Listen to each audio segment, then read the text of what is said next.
The Education Minister says that it's good that students debate different viewpoints on race, but Ong Ye Kung says that they should do this respectfully and keep the local context in mind.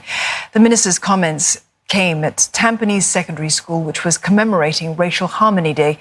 Deborah Wong with more.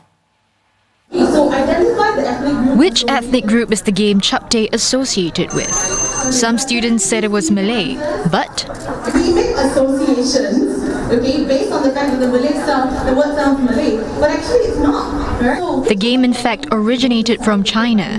The take-home message: research, don't assume if unsure. It's straight talk sessions like these that took center stage this Racial Harmony Day. Schools now use case scenarios to start conversations on casual racism and racial stereotypes. My biggest takeaway from the class is to have the courage to step up for other people, because a lot of people say but don't actually do it. When we are faced with such situations, we are afraid to express how we feel.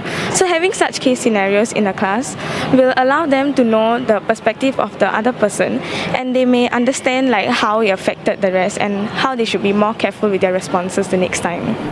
But with ready access to social media and global news, Education Minister Ong Ye Kung cautioned youth against viewing Singapore through a westernized lens.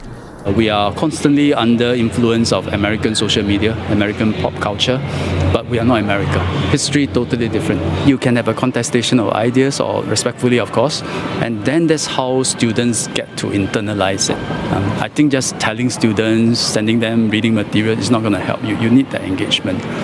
Mr. Ong says it's crucial to keep the conversation going beyond Racial Harmony Day, especially as the young are more willing to discuss such topics. You ask people of my generation to sit down and have a conversation like that, it feels awkward and almost a bit embarrassed and uncomfortable.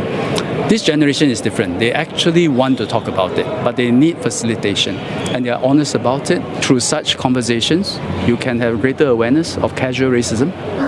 He adds that schools which are less diverse need to have more engagements. Communities with their own cultures and beliefs must also bridge the gap more. Mr. Ong believes only by doing so can Singapore be a stable society.